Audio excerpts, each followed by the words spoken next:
Twice a week, Van Lathan and Rachel Lindsay dissect the biggest topics in Black culture, politics, and sports on their show, Higher Learning. They discuss the most important and timely conversations while also frequently inviting guests on the podcast and occasionally debating each other. Check out Higher Learning on Spotify or wherever you get your podcasts. This episode is brought to you by Anytime Fitness. We may talk a whole lot about sports, but when it comes to keeping fit ourselves, there's definitely room for improvement. I hit this point early July. I was just like, I am not in good enough shape. I started trying to walk at least 15,000 steps a day or hiking or just anything to keep my legs moving. Now it's the end of 2023. I feel great. I had a physical 3 weeks ago and the guy was like, you're doing great. You're doing better than you were 3 years ago. I felt great. Whatever your goals are, progress is possible thanks to Anytime Fitness. Get a personalized plan and support from an expert coach anytime, anywhere. Visit anytimefitness.com to try Anytime Fitness for free. Start to train for your life. Terms, conditions, and restrictions apply. See website for details. This episode is brought to you by Atlassian. Atlassian software like Jira, Confluence, and Trello help power global collaboration for all teams so they can accomplish everything that's impossible alone. Because individually we're great, but together we're so much better. Learn how to unleash the potential of your team at Atlassian.com. Atlassian.com. Atlassian. Tap the banner or visit this episode's page to learn more. I need supports to have to clear the room. Stand up and walk. Now. Hello and welcome to The Watch. My name is Chris Ryan and I am an editor at TheRinger.com, and joining me on the other line, my one true podcast partner.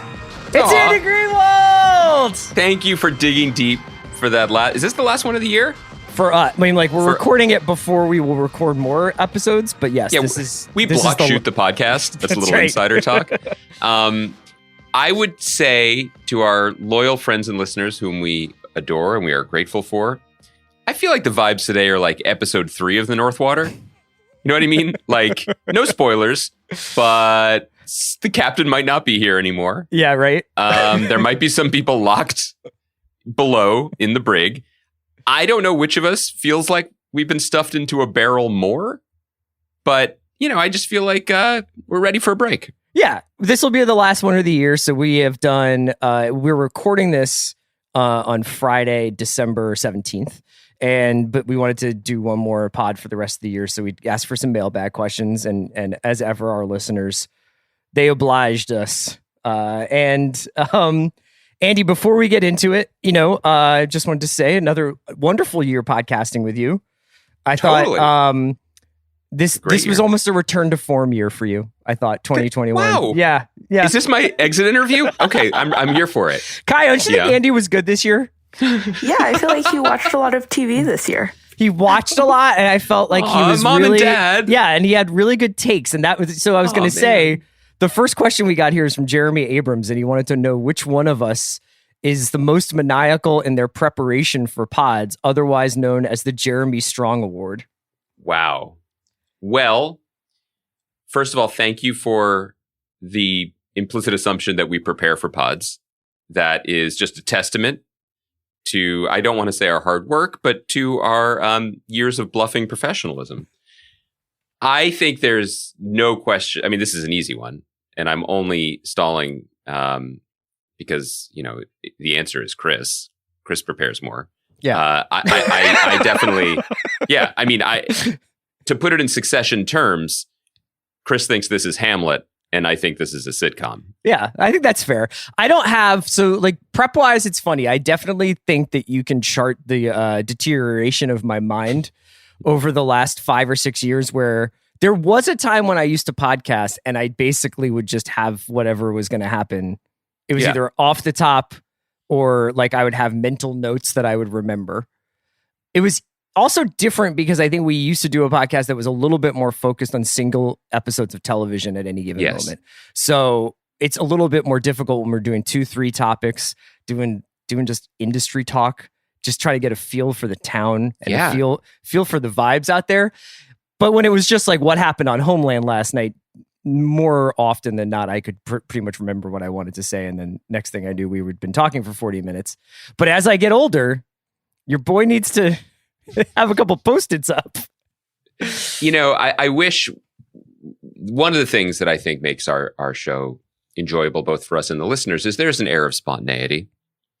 So I don't want to push us into the realm of recreation, but I do wish our listeners could hear the exact way you said, "Did you take notes?"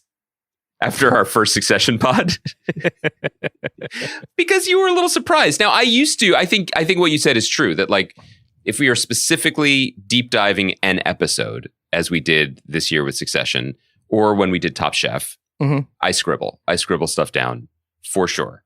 But I have found it really more exciting, honestly. This is, what it's all about is as you advance in your career, you want to keep the game fresh. Sure. Right? Yeah. To experience something, watch something, kind of understand the shape of my reaction to it, and then just see what happens when we're on mic together. Because the conversation is what's exciting. And I say this often on the show. People know this, that before he was America's best podcaster, Chris Ryan was America, or at least New York City's best friend to sit in a bar with, because the conversation flows, right? And you would the same abilities that are now your profession and your job, the ability to be both host and facilitator, and also high energy guy coming off the bench. Those were in full flower even then in the old days. And I think that I am excited to share ideas with you, and then you pivot them in other directions. So what I'm saying is my Culkin-esque process shines in under the harsh, I'm going to admit it, harsh light of your Jeremy Strong-esque charisma.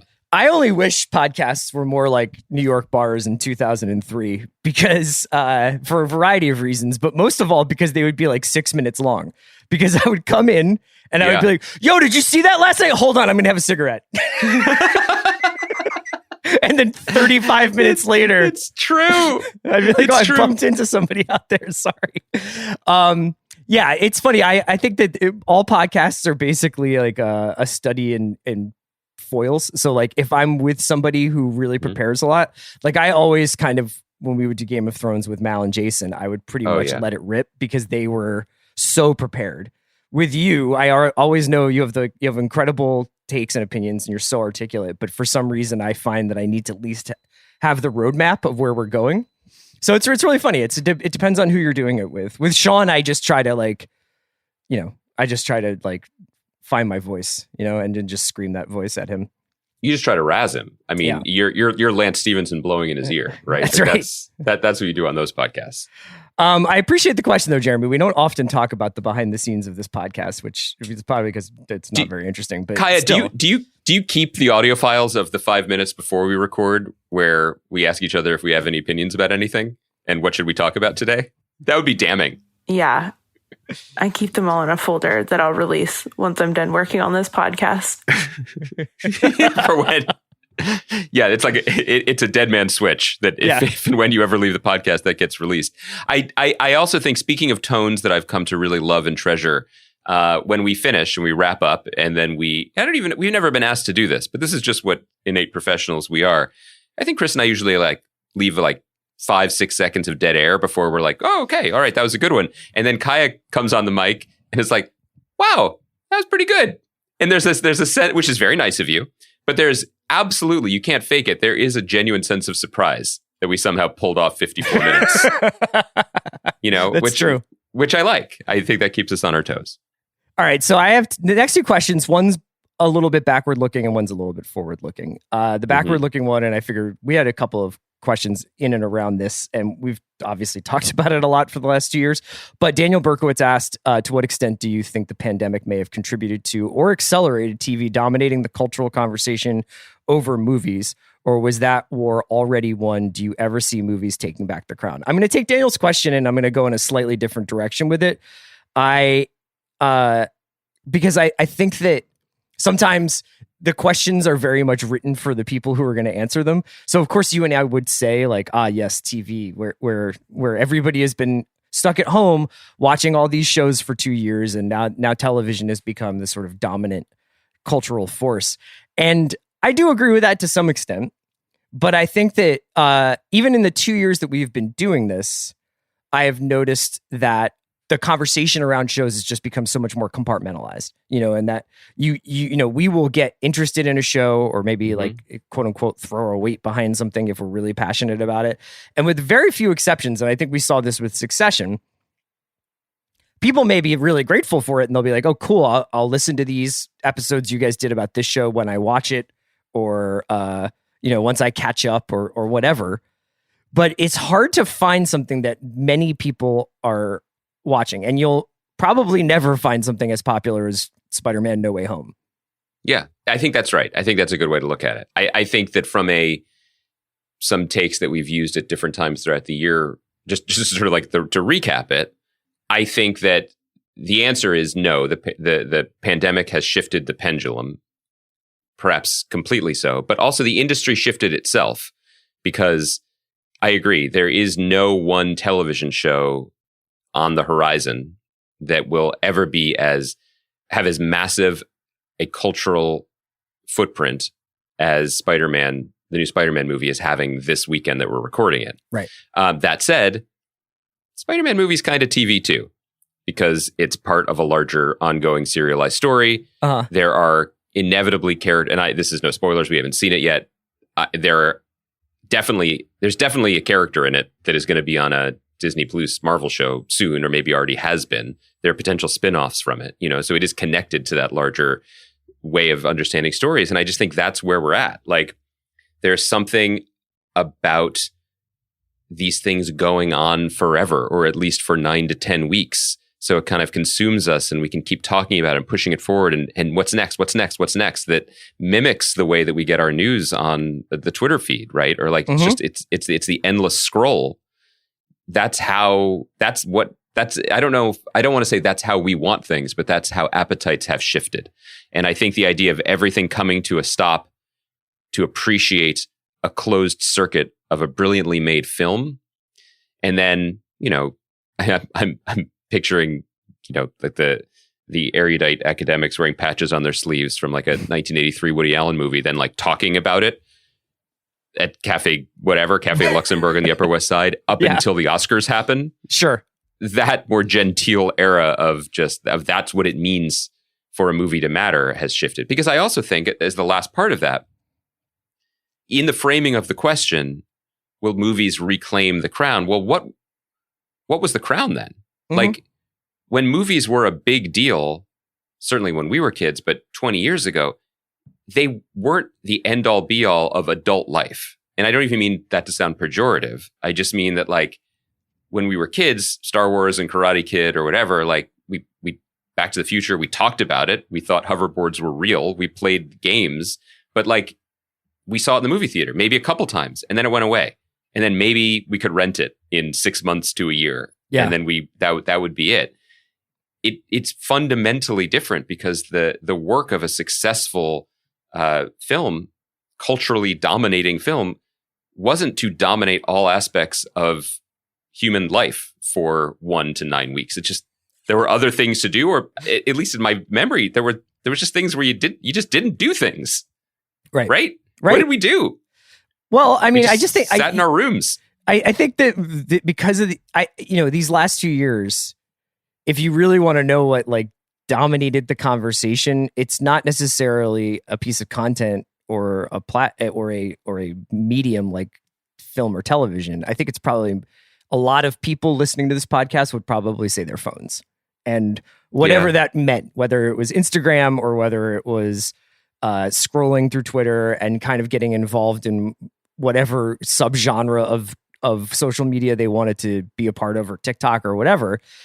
For the most part, like, I can't do anything about my screen time. You know what I mean? Like, I can put my phone in a microwave, and as long as I don't turn the microwave on, I can leave it out of the room when I go to sleep and not pick it up until after I've kind of had my coffee or something.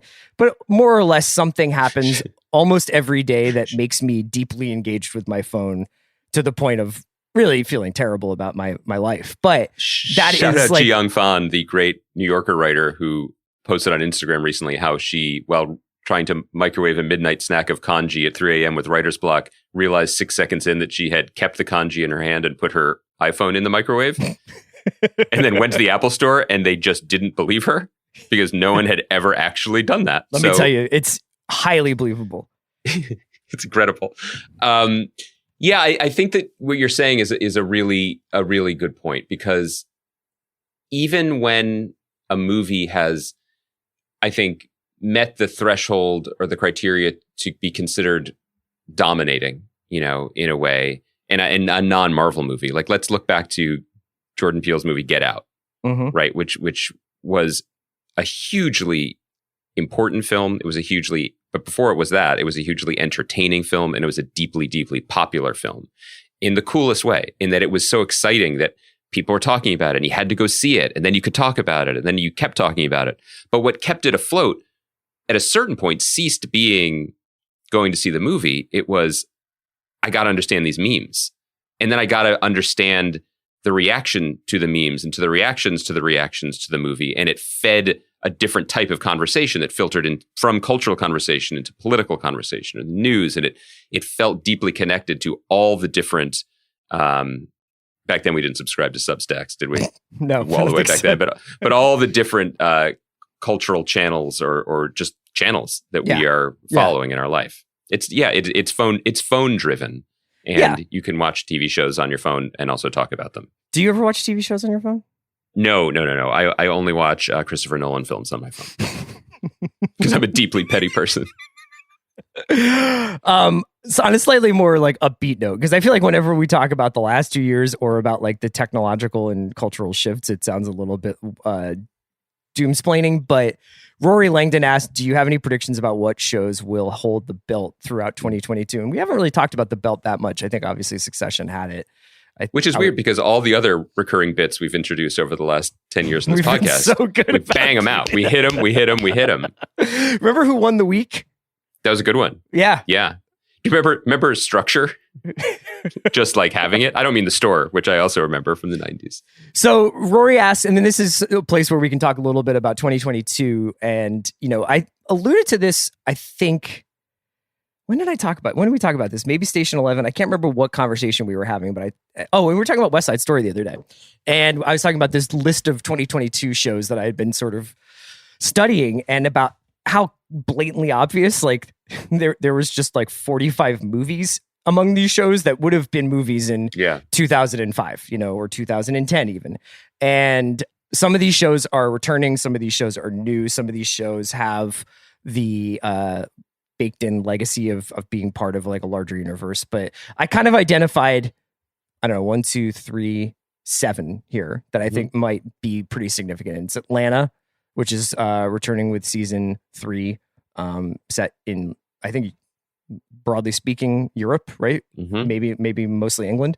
The final season of Better Call Saul, which has been delayed for some time because of COVID, but I think that show has developed enough of like a kind of wave of interest because of its easily accessible streaming library.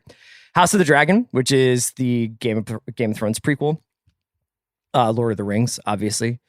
The Last of Us, Stranger Things, and Masters of the Air, which is the Cary Fukunaga, Tom Hanks, World War II Pacific Band of Brothers, the latest in that. So there's a couple of reasons why I picked these specific shows, some of which are just because we talk about them a lot, or some of which because I know how much people love them. I'm also starting to get a little suspicious that anything that's not on Netflix, HBO, or I guess Amazon can truly pop. Has anything on Amazon truly popped? Not really, but this will be it if it is, right? I think. I mean, they seem very happy with what Wheel of Time is doing, but like, I don't mean that they're not doing well and they haven't made good shows. I mean, I had 2 Prime Video shows on my top 10 of the year list in Pursuit of Love and Underground Railroad, but I just mean I think that you are right. It is definitely worth looking at whether the framework that you and I use on this podcast to determine popularity or relative cultural penetration of things, if it's even possible for something that's not on Netflix, Disney or HBO, I would say. Yeah, those are the standard bearers for that. It'll be interesting to see. Yeah. So of those, which are the ones that you're most excited about?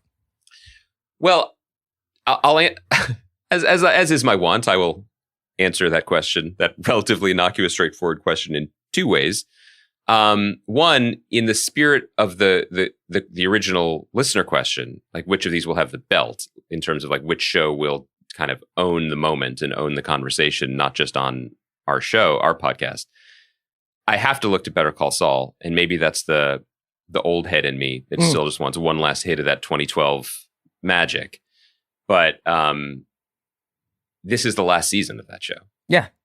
And the momentum of a Vince Gilligan show heading into the home stretch is a really special thing. And I don't, it's Peter Gould co-created it with Vince Gilligan. I don't want to give him short shrift, but just in terms of shows from this creative pocket, this is when they excel.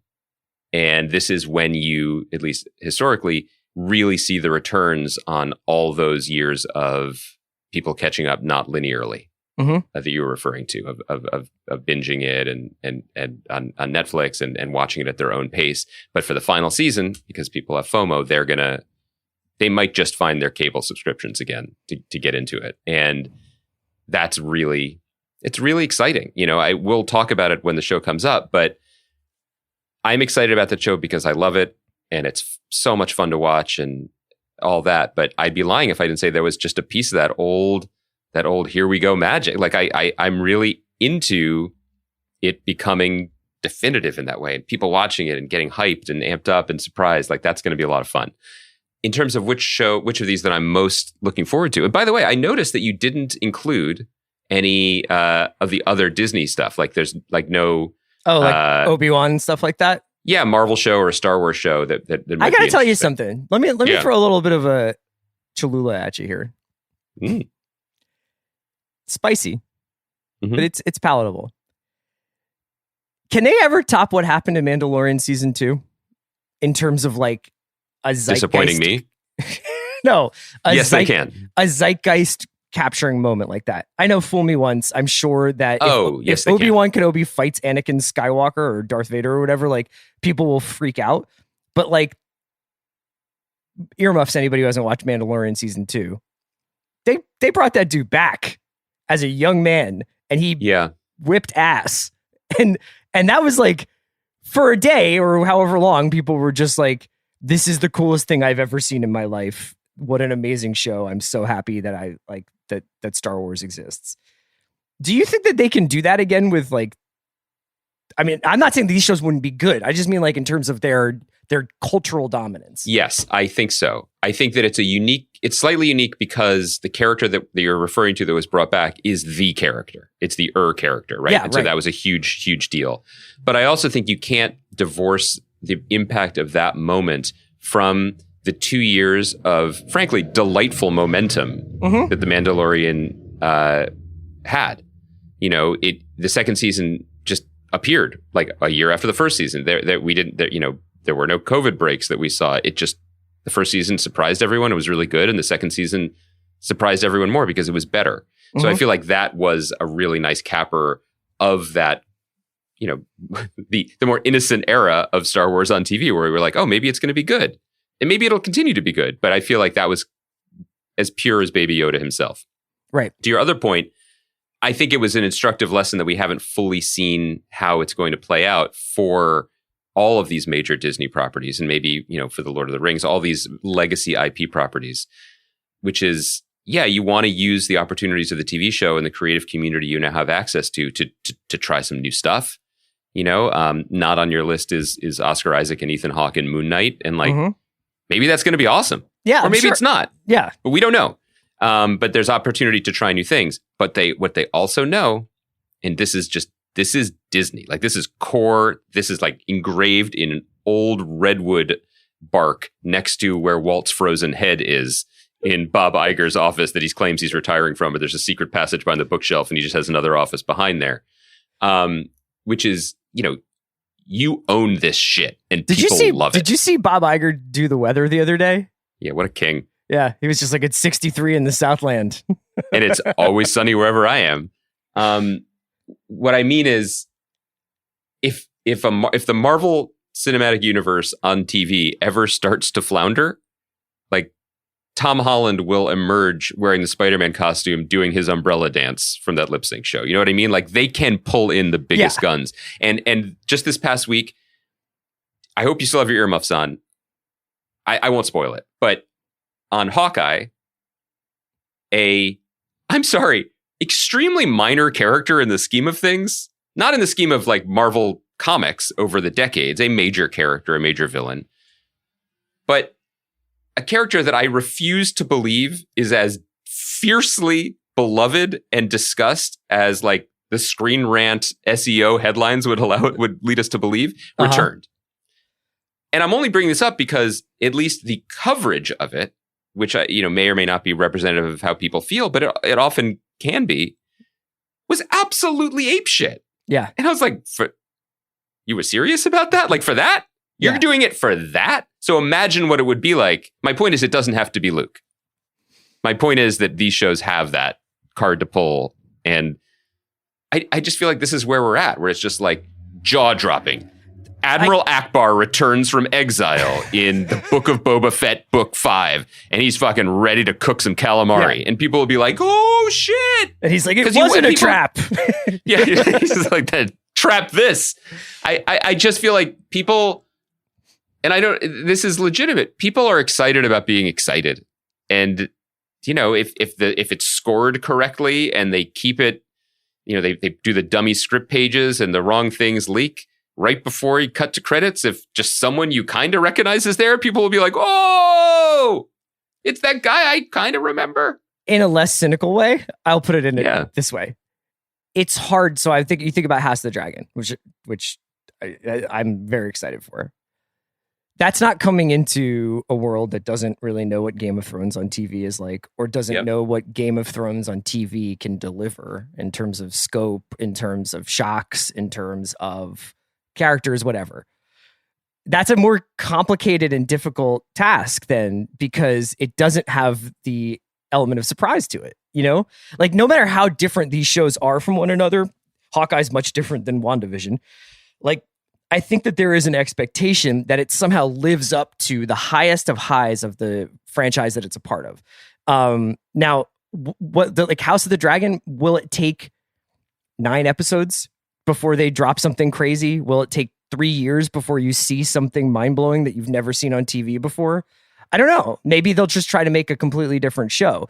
But that is, I think, that's the catch-22 with doing this stuff that is constantly a continuation of, or a variation on, or a riff on these beloved things, because you essentially are responsible for recreating not necessarily the same thing, but the emotional response people have to it. I agree. Just to put a bow on it, of the list that you provided, Atlanta. I mean, Atlanta, every year Atlanta has been on TV. Both years Atlanta has been on TV. It's been the best show on TV. And I see no reason for that to change. I'm really, really, really excited about it. And I think the other thing that we should just, put out there as we go into this year where even bigger shows are coming, like Lord of the Rings, there is a third way that I feel like hasn't been fully articulated, which is to say, often we and other people in the media, when covering these giant properties, have considered them to be a binary choice. Like either this will set the cultural universe on fire and be a huge hit, or it will be a colossal failure, like Heaven's Gate, but with orcs. Which, by the way, I would love to see that cut. Wouldn't that be incredible? Yeah. The third way, which is less sexy and also incredibly, this is not good for our brand, is that Amazon and these other companies realize, or can at least account for, literally in their accounting department, the success of the people who love this shit are loving it. And that's all we need. And that's Wheel of Time or Foundation or Invasion, shows that we've, barely glanced at, because frankly, I don't think we're that motivated to. We're not that interested. Mm-hmm. They are not crossing over in a way that's noisy enough to make us be like, I don't really care about fantasy in this way, but maybe this is special, or sci-fi in this way, maybe this is special. But from everything we hear anecdotally, people who read the Wheel of Time books, and there are many hundreds of thousands, if not more, millions of people who've read them, are so happy. They're so satisfied with their show. And that might work. And so the same thing might be true of Lord of the Rings. There might be worldwide enough people who are just very, very happy to have elves and rings and stuff. I don't know, man. People are like, I love those movies a lot, and I love these books a lot. Right. And it's going to be, I just think that like, that was sort of the genius of Dune, is just like, it almost overwhelmed expectations because it had such like a distinct perspective and a distinct like artistic sensibility. But if I don't think like this is a pretty good Lord of the Rings show is going to be enough for people, you know? Well, no, but people watch like 10 hours of Lord of the Rings every Christmas. Like it's become like this like larger than life thing. Yeah, that's a good point. I mean, I just because I don't remember the movies or they didn't factor much in my life doesn't mean that is just not an objectively more beloved franchise than Isaac Asimov's Foundation, which is a book I really like, as I've said on the show before. But I'm cool. I don't reread it every Christmas. I'm cool with it. How about you? Did you want to shout out that Masters of the Air thing? Just because I feel like that's something you're definitely checking for that people might not be paying attention to. Yeah, I think I would venture to say that a lot of people rewatched Band of Brothers over the last 2 years, just as they were getting into the HBO back catalog with the launch of Max, and they launched that companion podcast about Band of Brothers. The Pacific is very good. I know this sounds weird to be like this part of the World War II was darker, but Pacific is a little bit darker than Band of Brothers. So I don't know if that got as much of a kind of a revival, but I have very uncomplicated feelings about World War II aerial dogfights. You don't find them problematic? I mean, I'm sure some problematic stuff came out of it as a result of it. I would rather they had no reason to do it in the first place. Let's put it that way.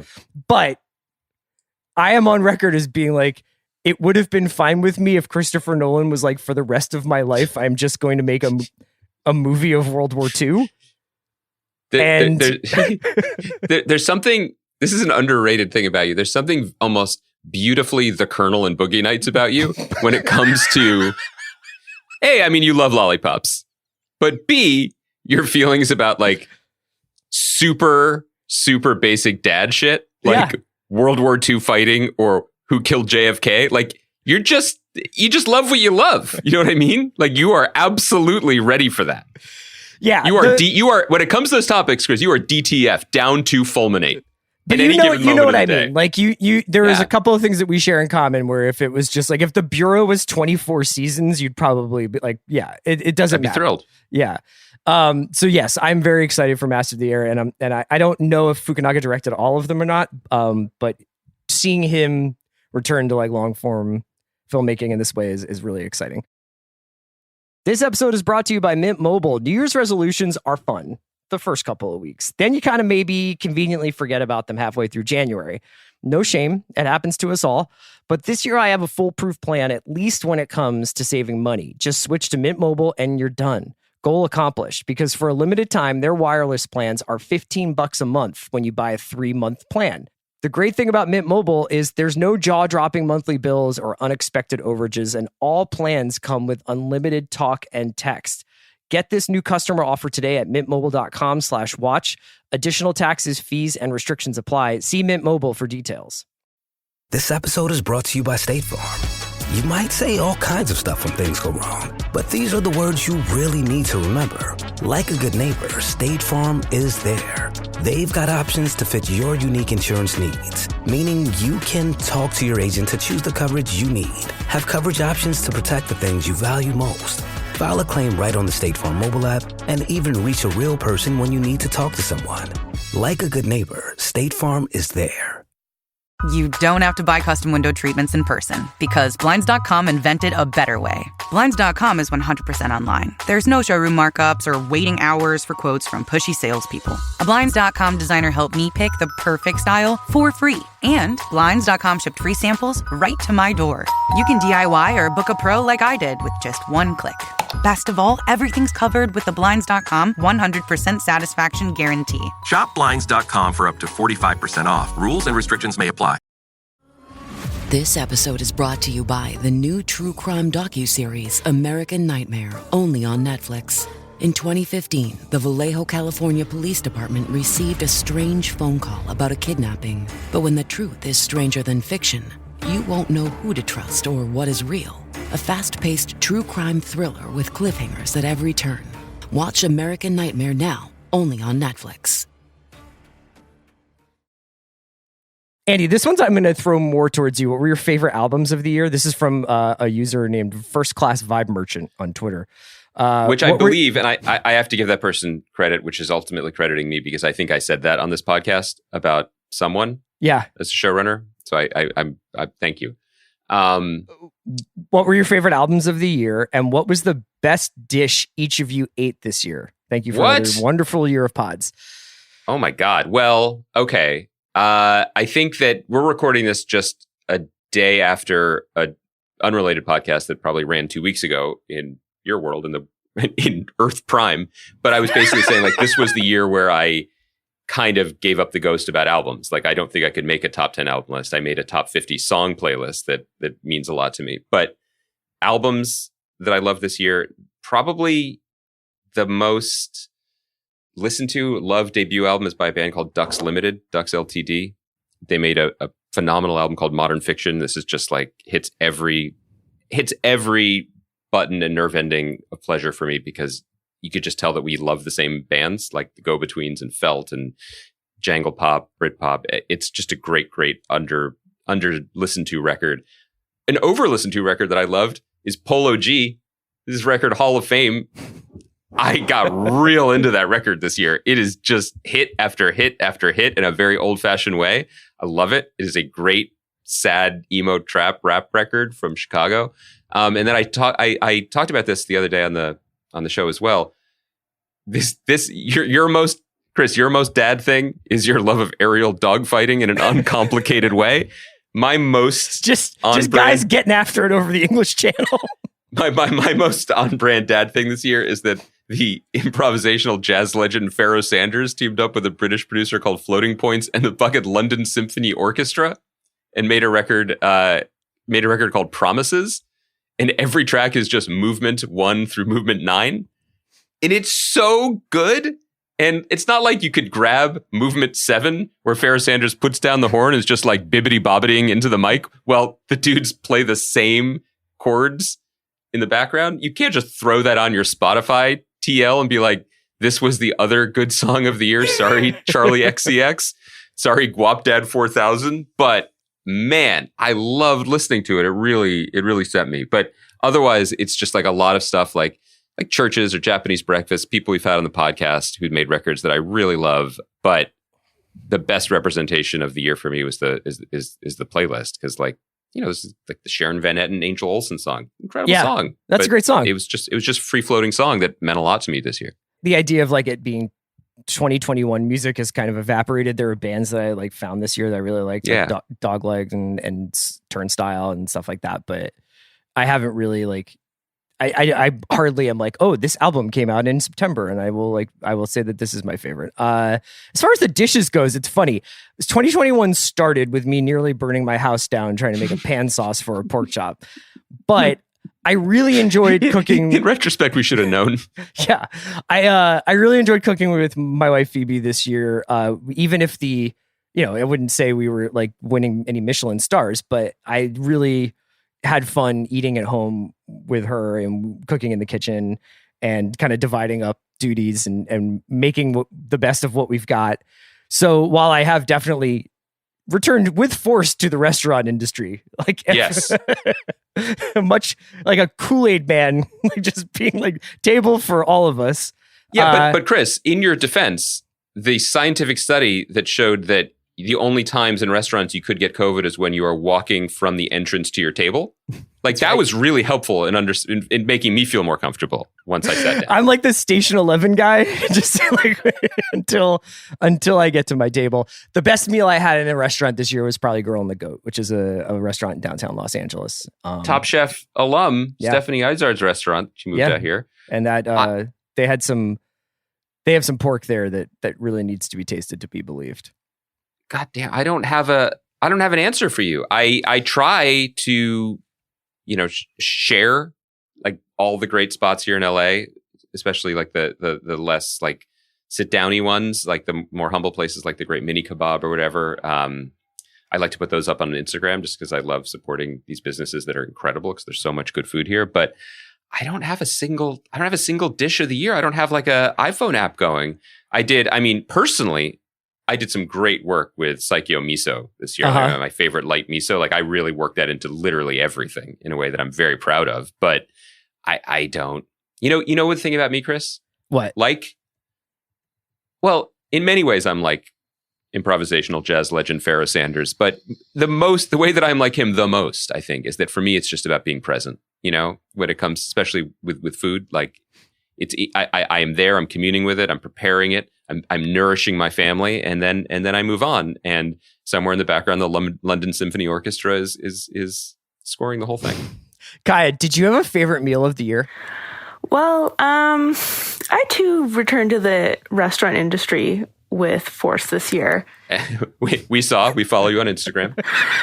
And for me, one of my favorite meals was probably one of the first meals I had back, which was at this Vietnamese fusion restaurant in Redondo Beach called Little Sister. Little Sister. That also has a pork dish that is very, very good. I have to say, I what you're just saying, Kai, is so right, because for as much as we are all now bunkering back down again in a terrifyingly familiar way, this was the year that I think many people started to peak outwards again, especially during this fucking sweet ass 3 weeks in June when it was over. But I declare our independence. I've shouted them out on the podcast before. I don't know how relevant it is to people who aren't on the east side of Los Angeles, but my favorite restaurant in the city is a place That's called 60% of our listenership. Anyway. It really might. Judging by any time the two of us are in Sunset Junction, I think that's accurate. But a restaurant called Tsubaki in Echo Park, that's my favorite, the most wonderful people, Charles and Courtney. Go see their restaurant, go visit them. But the reason I bring it up is this summer, we made a reservation to eat outside there, and it was the first time we went out to dinner with the girls. This is also before either of the kids could be vaccinated.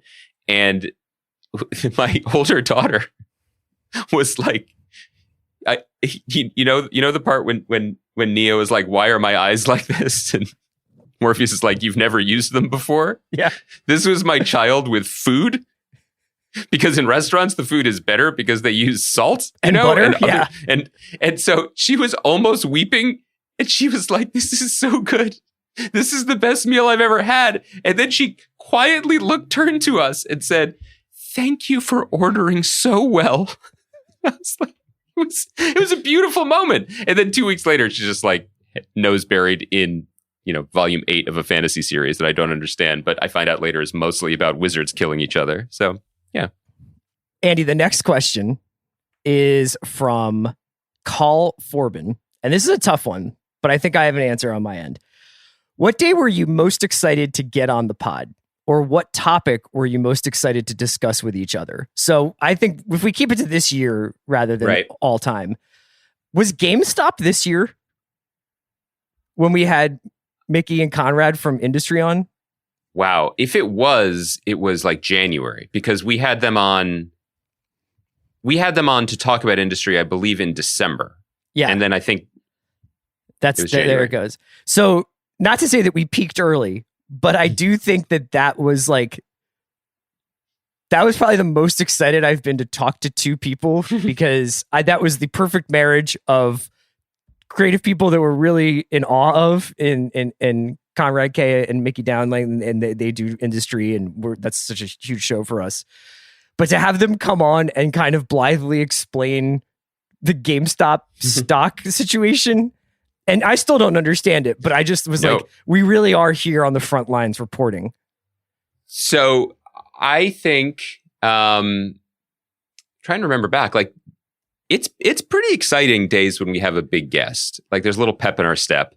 Those are the days, shouting back to the first question, that we prepare. Sometimes a Google Doc is shared. And by a Google Doc being shared, I mean Chris has written questions in a Google Doc that he sends to me. And then the next morning he says, hey, have you had a chance to check out that doc I sent?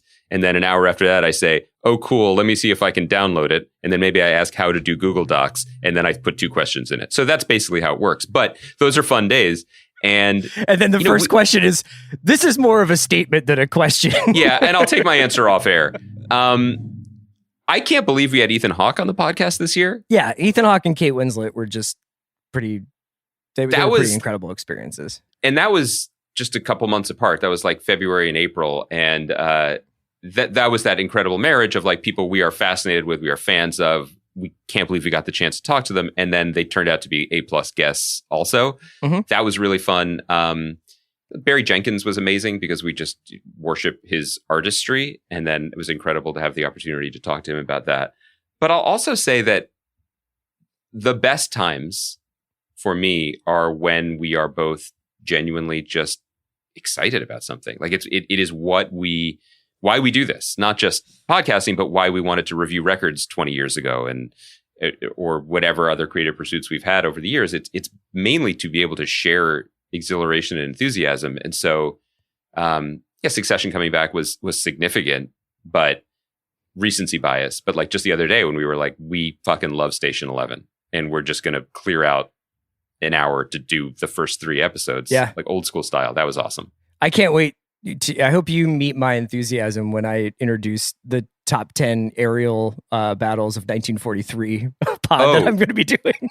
It's going to be a great pod. I do kind of want to experience it as can I experience it as a fan? Can it be like that one solo pod that you did? When this guy banked left? Like, no! Like, what if you were just dictating YouTube, like narrating YouTube clips? Honestly, no, do numbers. I think it probably would.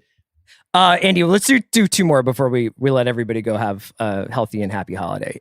If you could magically, this is from Max, if you could magically will into existence a Get Back style 8-hour documentary about the making of another album, what would some good options be? Max would pick Exile in Main Street or Rumors. Oh, yeah. Great. Though he's not sure if either would be airable on Disney Plus. Oh, I love this question. I would love to answer it. And then also answer it again in 2 weeks when I've had more time to think about it. Exile and Rumors are great. I would maybe argue that Tusk would be even more fun because they were super famous and totally insane. And Lindsay was just banging on Kleenex boxes in his house. And I just feel like that was more extra. But for me, from our lifetime as music fans, and again, this is not necessarily the best albums, but the ones in which just being witness to the creative or just debaucherous process would be fascinating and illuminating. I think the only 2 answers are Kanye West making My Beautiful Dark Twisted Fantasy in Hawaii with the thing over the board saying, what would Mobb Deep do? And just like flying in every rap legend of our life to do the best work of their lives under this, the most beautiful setting imaginable.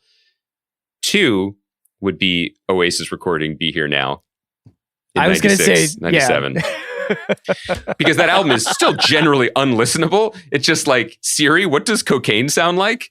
And I just feel, I say this because it's we love Britpop, and I just think that would just be an incredible document. That said, 9 hours of watching 4 people just grinding their teeth, being like, think a bit have louder, mate? Like right. that like, probably wouldn't be as Liam?